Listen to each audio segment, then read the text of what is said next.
On September 2nd, 2003, a Bellevue dispatcher got a call they had never heard before. The caller said that their neighbor's daughter came flying out of the house because an intruder had come in and shot her parents. She didn't see the whole gruesome scene, but she heard what had happened, she heard the gunshots, her parents were not answering, and she ran out of the house to try to find some safety. This is shocking because there had not been a murder in Bellevue in over 10 years. It was a pretty quiet town. There's only about 2,000 people that lived there. So, suspect pool is looking pretty small. But I don't think that the investigators expected just how grim this crime scene was. When they got to the house, they found Alan and Diane deceased from gunshot wounds. This gun was actually a hunting rifle. Diane was under the covers because she was sleeping, but Bob Pangburn, who was an attorney on the case, later said that because this was a close-range shot and the gases from the bullet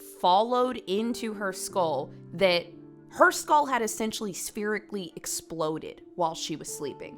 To go from such a state of peace, the deepest state of peace, sleep, to the most graphic thing I've ever heard of in a case is just absolutely astounding to me. After Diane, the killer then went into the bathroom where the shower was running. This is where Alan Johnson must have heard what happened to his wife, and he was just stepping out of the shower where he was then shot in the chest at close range. There were also knives placed at the end of the bed, which led investigators to believe that whoever came to the house that night came there to kill the family. I know every true crime case starts like this, but it is true. It is so true.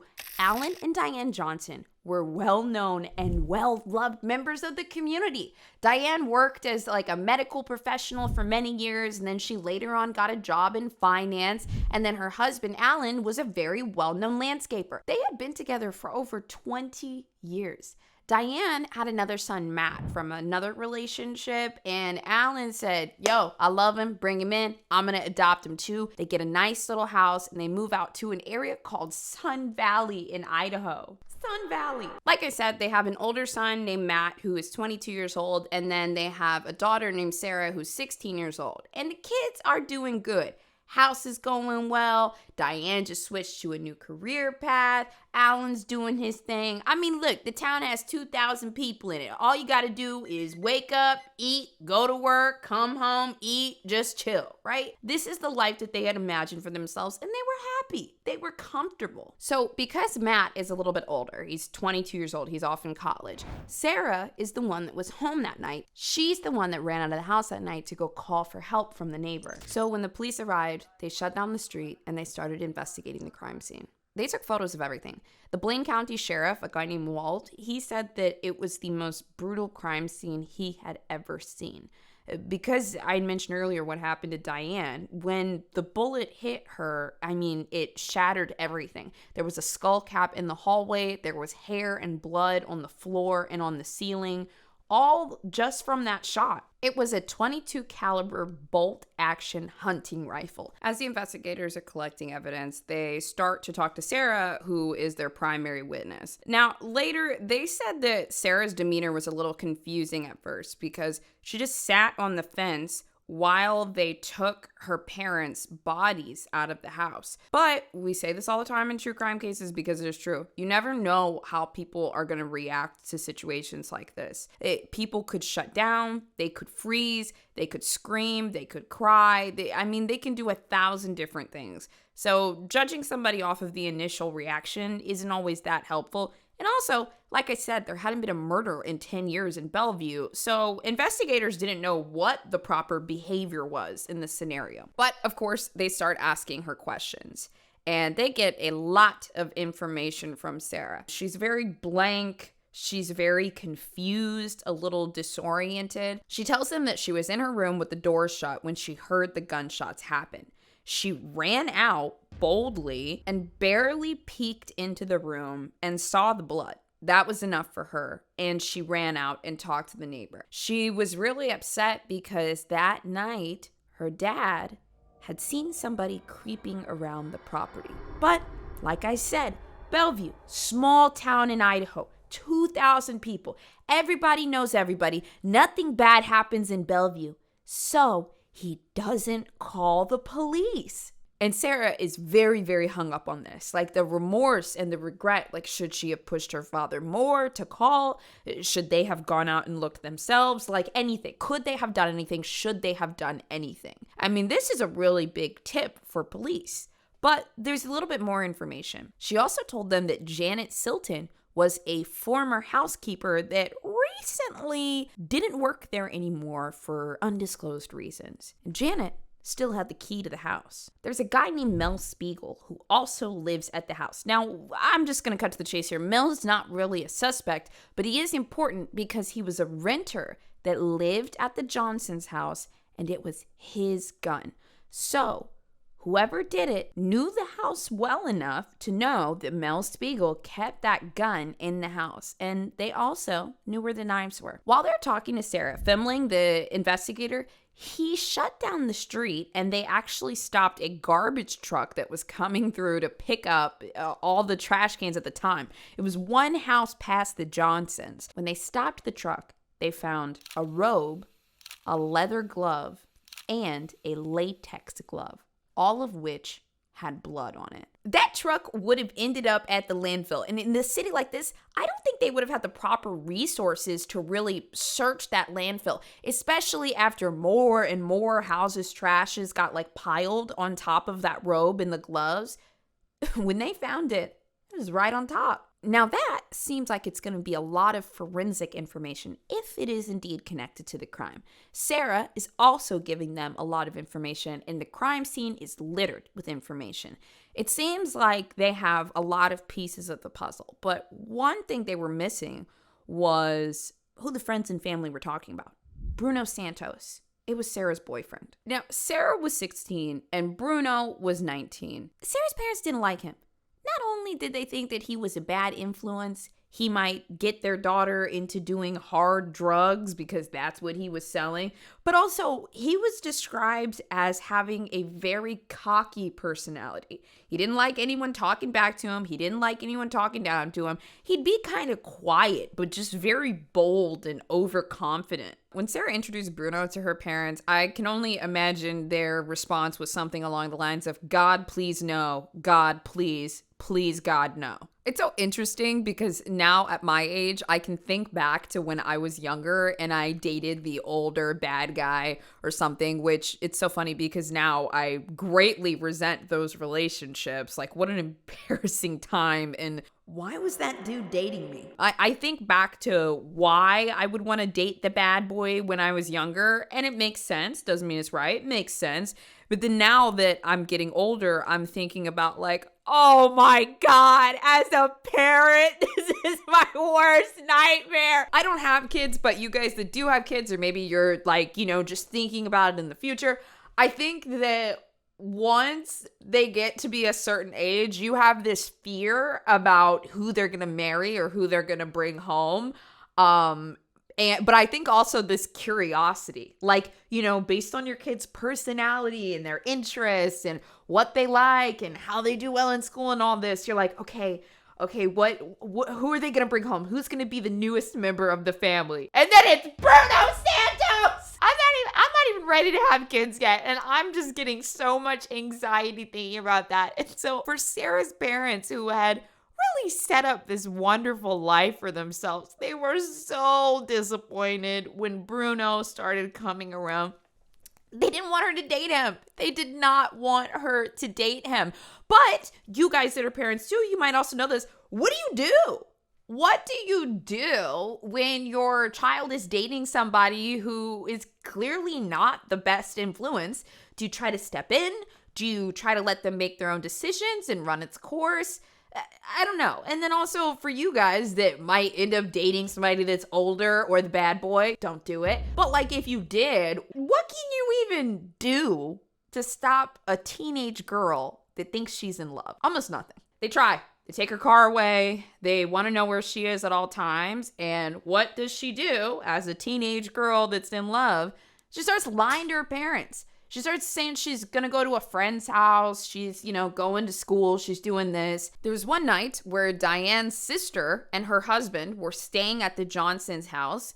And it was a nice little trip. Nice, relaxing, whatever. Until one morning, they wake up and Sarah comes home and Alan's saying, where were you? You were not at XYZ's house. Where were you? Come to find out, she had lied and stayed over at Bruno's house. I'm sorry. As a future parent, I am feeling this story through the lens of a parent. Like, no. So Alan, he goes to Bruno's house and he says, you need to stay away from my daughter. And if you don't stay away from my daughter, I'm calling the police to have you arrested for sleeping with an underage girl. That's right, Alan. Alan had to pull out all of the stops. And here's another little detail too. And I'm not sure if Alan knew this, but it came out later in the investigation that Bruno Santos was not a legal immigrant. So if he had been investigated or arrested for this, he might have been deported on the spot. So I'm not entirely sure if Alan knew this. I don't think he did. He didn't know that much about Bruno, but this was a pretty serious threat. Police start to wonder if the mysterious person outside could have been Bruno Santos, but Sarah insists that it's not him. It was not him. He would never do anything like this. He was home. I mean, and that's where he said he was too. It was kind of a weak alibi. Mel Spiegel, on the other hand, which was the renter I told you guys, he had a strong alibi. He was out of town. He was in Boise for the weekend. But it was interesting because the old housekeeper was aware that he was going to be gone. She also knew the entire lay of the house, from where the knives were to when the Johnsons woke up in the morning to exactly where Mel Spiegel's gun was. But Janet was quickly thrown out because her DNA didn't match the evidence on the glove or the robe. And the robe had a lot of DNA on it. It had Alan and Diane Johnson's blood on it, and then it had somebody else's DNA on it as well. So when Diane and Alan passed, Sarah needs somewhere to go, and she ends up going to Diane's sister's house, Linda Vavel. And Linda starts feeling like something is pretty off early on. Sarah had kind of an abnormal reaction that the investigators noticed on the day of her parents' murders, because when they were coming out of the house in body bags, Sarah was just sitting up on the fence, just watching them take them out. And the investigators were like, dude, that is just not normal. Like, most kids would be not wanting to witness that, the moments of it happening. But Sarah just watched them carry her parents out. He said, no way, that's weird. Now, like I said, investigators haven't been around a lot of murder cases. They don't know how people react. And also, we never want to assume how somebody reacts to something as traumatizing as this. But Linda had some other red flags. She said that Sarah was very angry in the days after losing her parents. Anger is a very normal aspect of the grief process, but grief goes really up and down, and it comes in waves. There's all the stages of grief, and for me personally, I find that, you kind of like go in waves between like 3 different phases, like at a time, and just kind of slowly work your way through it. And I mean, that is, of course, if we ever work our way through it. Sarah was just stuck in one phase, anger. It was strange because anytime that they would mention Diane and Alan, she would not want to hear it. She would roll her eyes. She didn't care. There were no periods of sadness or crying or anything. And like I said, anger is normal. Denial is normal. But this was a little bit different. Linda also said that there was one point where she and Sarah had gone to get their nails done, and Sarah told the nail tech, like, kind of what happened, or the nail tech brought it up because it's a small town, and Sarah just said, "Oh,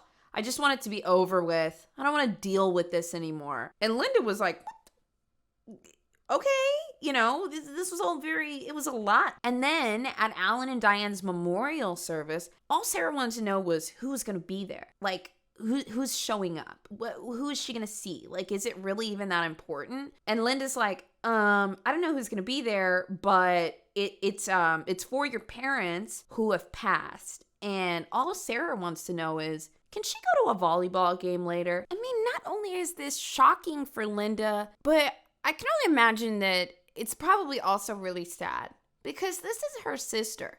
They were close in age. They were very close. I mean, Linda was just coming into town to stay with her, a few months before this had happened. You think at a certain point that you're going to go through the rest of your life with your siblings. And suddenly, Diane had just been taken away from Linda, and she felt like the suspect, her own flesh and blood, might be staying in the house with her. What a terrifying and confusing period of time for Linda, when she also feels like she needs to be strong and organize everything, from the memorials to the burials to also participating in the investigation. Sarah always seemed very angry when the topic of her parents came up, except one time.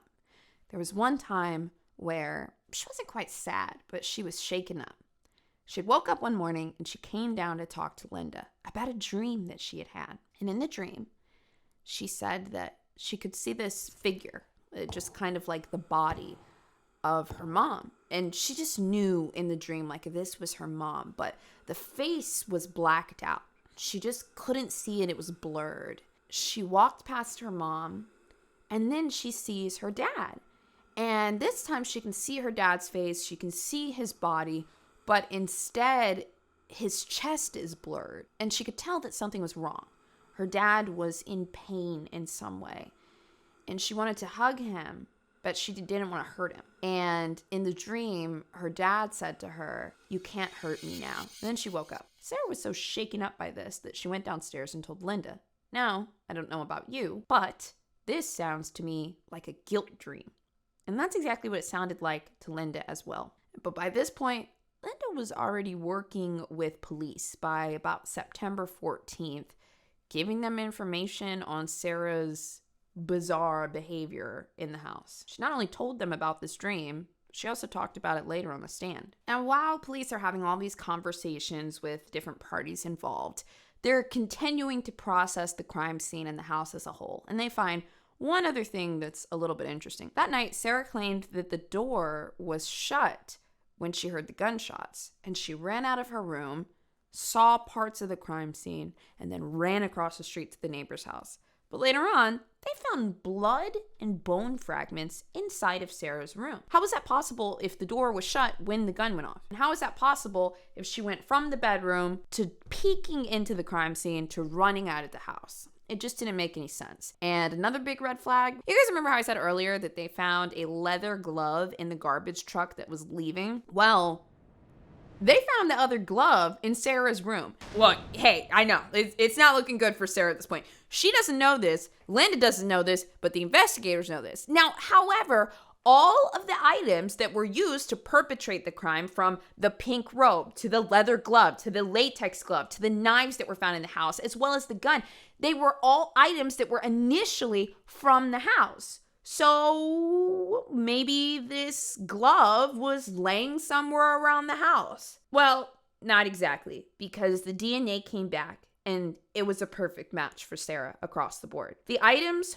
only contained the DNA of Alan, Diane, and Sarah Johnson. This is crazy that they shut down the street and then got the murder evidence. That is just crazy to me, because otherwise the city would not have had the infrastructure, because they're a little bit smaller, to dig through those landfills. But because this truck was just one house past the Johnsons, the robe and the gloves were right on top of the trash pile, covered in blood. It took 6 weeks to test all of the DNA. And as soon as Fimling, the investigator, got it, he said, "Oh my God, we got her." I mean, that is just crazy that they found that evidence, because there's not that much else in this case. So he wants to give Sarah a chance. He brings her back to the police station for questioning, and she sticks to her story. There was an intruder that night, and he's really pushing. He's giving her all the outs. You gotta see how investigators work. Sometimes they're like, did something push you over the edge? Were you abused? Did your boyfriend manipulate you into doing this? Was there something to gain? Like trying to throw her a bone, basically. And Sarah just sticks to the story and she says, "No, there was an intruder." And they bring up the bathrobe and they say that it had blood on it and it also had her DNA. And she said, "Well, yeah, that is my bathrobe. It was in the bathroom." But it's not enough. The evidence and the odd behavior that Linda witnessed and she had been speaking to investigators about it was just overwhelming. So on that day, October 29th, 2003, just 2 months after the murders of Alan and Diane, Sarah Marie Johnson was charged as an adult for the murder of her parents. Parricide is a pretty shocking crime. The fact that a child might kill their parents, it makes everybody wonder why. So not only is everyone in the town talking about this, but it blows up on the mainstream media. Sarah's face is all over the place, and Bellevue is now connected to Sarah Marie Johnson. Her bail was set at $2 million. They weren't letting her go anywhere. So this is interesting. I was digging a little bit into parricide and just different cases where this has happened. There's not a whole lot where there's a daughter who is the perpetrator, but I found this website with a bunch of statistics on it. Now, I just want to let you guys know ahead of time. When I first looked at this site, I was like, okay, the website looks a little bit shoddy, but sometimes people have really good causes and they just don't have the infrastructure to build a website, okay? You guys know, web designers, building a website, your skills and expertise, they cost a lot of money. But I just thought this was absolutely fascinating. So there is a group that has done studies on parricide. It is run by a family attorney named Dr. Sherry A. Thompson. Every family law attorney I know is in shambles, to say the least. Family law is one of the most brutal practices that you can go into. Custody battles are all out war. Dealing with families can be really traumatic. Understanding all different sides of how people operate and what families can do to each other is shocking. This woman, who has a doctorate and she's been in family law for over 20 years, she started to do some studies into parricide. So before I present any of this information to you guys, feel free to take it with a grain of salt. I'm not a professional. This is all publicly available information, but I thought it was fascinating and I think it makes a lot of sense. So I want to share with you, but feel free to just take it with a grain of salt. In this study, they said that most people 8 to 24 years old that kill their parents don't kill their parents because of abuse. They said that in recent studies, only 15% of cases of parricide involved abuse. Now, it's interesting because what people consider abuse is almost like a sliding scale in some sense. I think a lot of people would agree that Gypsy Rose Blanchard was abused. But then, on the median here, we have somebody like Jennifer Pan, who lied to her parents for many years and killed her parents when she didn't live up to their school standards. Some people might feel like putting intense school pressures on their children classifies as abuse. So I'm not entirely sure what their scale of it was, but I just thought it was very interesting. They also said that generally the people that commit parricide will commit it on the parent that they live with. It's much, much, much less likely that they commit it on a parent that doesn't live inside the home. Now, remember, there's always exceptions on this case. But this is what I really, really wanted to share. Now, in their studies, they studied all of these different personality types. The attorney that started this study, it seems like her goal is to prevent parricides from happening because it destroys families and it causes generational trauma for decades to come. They claim that there are 5 fatal personality types that commit parricide. Like I said, take this with a grain of salt. Take it in as possibly interesting information and you decide what to do with it. I think I'm allowed to share public information about studies that people that are passionate about the topic put together if I think it's interesting. And then you take it with a grain of salt. They say the 5 fatal personality types are as follows. 5, the tightly wounded child, which is somebody that is extremely stressed or anxious and they kind of just freeze up all the time. Number 4, the mission-oriented child. Number 3, the erratic personality type. Highs, lows, violence, anger, stress, all of that, just all over the place. Number 2 is the anarchist personality type. The number 1, the child that they say is most likely to commit parricide, is the alpha brat. They came up with these personality types out of a data set of 1,000 different cases from the 80s up until now. And when I think about a lot of different cases that we've covered that involve parricide, from Chandler Halderson to Gypsy to Sidney Powell, I do find that we can fit them into these 5 categories. And I just thought that was a little interesting thing that I would share with you. But remember, I am not an expert. I am a YouTuber. Continuing. I don't know. I guess that's just what I find interesting. I find family murders interesting. I find religious murders interesting. And I just overall find female killers interesting. Because what? I've said this before, but if you've watched a lot of true crime cases, you kind of know it's true. Whenever there's cases about male killers, it almost always has to do with like sex in some capacity, or hating their mom, or them, being in the interrogation and just being really dumb and being like, well, I don't know. But then when we look at female killers, there's like so many diverse motives. There's a lot of like manipulation. There could be like greed. They might involve and implicate other people. There's just like this big web, And I don't know. Maybe that's just me, but maybe it's you too if you keep coming back on Saturdays for Sinister. I don't know. Anyways, Sarah's trial was set to begin in February of 2005, quite a bit after the arrest. They even brought in Bruno as a witness to testify against her. Bruno was a huge part of this case. And can we just take a second to talk about Bruno? Because I wonder, did Bruno even want Sarah to kill her parents? Like, when I was really digging into this case, he seemed like such a passenger in this entire murder case. It wasn't like a situation where he was fueling the flames and he was saying, oh, we really need to be together. I really didn't find evidence of that too much. I mean, granted, this was in the early 2000s and we don't have, all the messages and text messages or what they talked about behind the scenes, but the guy really just seemed like a passenger. It makes me wonder, did Sarah think like, oh, he's, in a gang or he's a drug dealer? Well, I'm going to impress him. Another part of it was, in the event of their passing, Alan had a life insurance policy of $600,000 and his wife had a life insurance policy of $80,000. Also, between Matt and Sarah, the two children, their policies and all of their possessions were to be split between the two children. So, Sarah was looking at getting somewhere in the ballpark of $400,000 to $500,000. Was there this almost state of fantasy or delusion where she thought like, oh, I can impress Bruno with how hardcore I am, and then also I can take care of us, for the rest of our lives. I think she said that later in the trial, that it was life-changing money. Girl, you cannot live off of $500,000 for the rest of your life. That is some 16-year-old stuff. Because I remember back in the day thinking the big dream was to make six figures. Now we can barely get by in America with six figures. That's just crazy. That's crazy. Bruno was just an odd character to me. But both of the attorneys really, really inserted him into the story. The prosecution argued that Sarah had carefully planned the murders because, one, she wanted to be with her boyfriend and she didn't want to be controlled by her parents anymore. And two, as she got older, she was often fighting with her parents over little things. One thing that always irked her was she felt like her mom, Diane, gave special treatment to her older brother, Matt. She felt like she wasn't given the same grace that Matt was. And this made her very resentful of her mother. But the defense for Sarah argued, well, hey, Bruno might have friends.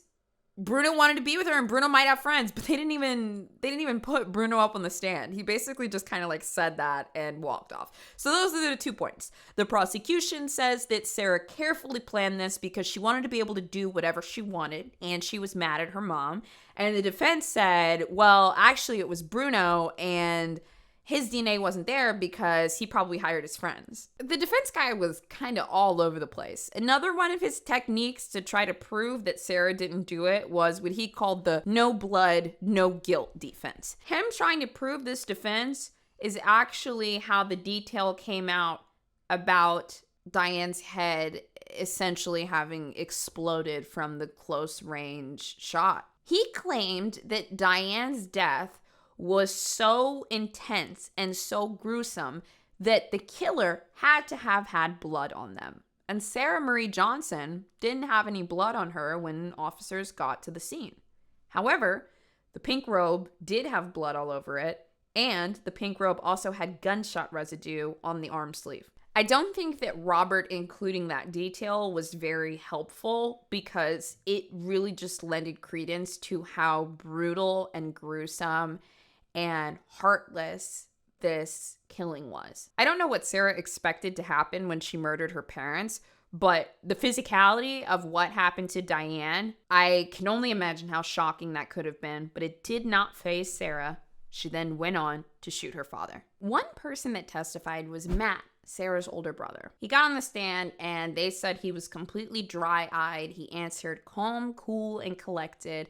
And when they asked about the character of Sarah Marie Johnson, he said that she was a drama queen that tended to over-exaggerate everything and had no problem lying. He also said that it was true. Sarah and his mom did not get along, and as she got older, the bickering got worse and worse and worse. He described it as the warfare between his mom and sister. The attorneys asked him if he was close with Sarah Marie Johnson. He said he did love his sister, but he wouldn't say that they were close. Matt was actually one of the first people that was on to Sarah's BS because the night before the murders, his mom had called him crying.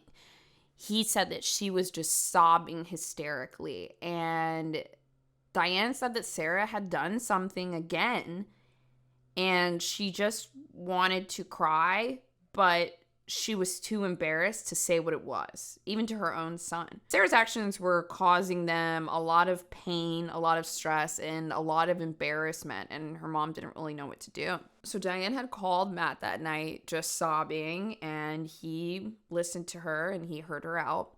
And then just a few hours later, at 6 a.m., he ends up getting a call from a woman who would later end up being his fiance, where she told Matt that his parents had been shot. Matt came to Bellevue that day by 3 o'clock. The murders had happened very, very early in the morning. And as soon as he saw his sister, she came out and she said, "They think I did it." And he tried to comfort her and he says, "No, no, no, no." Like, this is what he said in his testimony on the stand.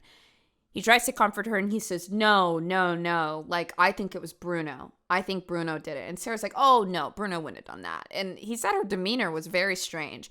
She said that Bruno loved her dad like a father and he would never, ever hurt him. And so Matt's like, "Well, who do you think was involved?" And Sarah said, "Oh, well, there was somebody wandering around the house late at night." He said Sarah had a very particular way of lying.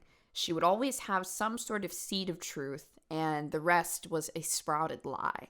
So when he wanted to know if his sister was lying, he would try to find the seed of truth in all of it. But the situation was way too overwhelming. His parents were dead, and he didn't know what to think. When Sarah's defense team came to question Matt, they immediately brought up the life insurance policies, and they pressed him, and they said, "If Sarah went to jail right now for this, would you get the entirety of the $680,000 of the life insurance policy?"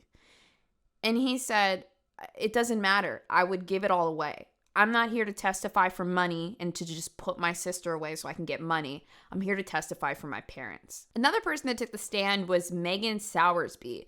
And Megan had some other interesting information. She said that Sarah and Bruno were engaged.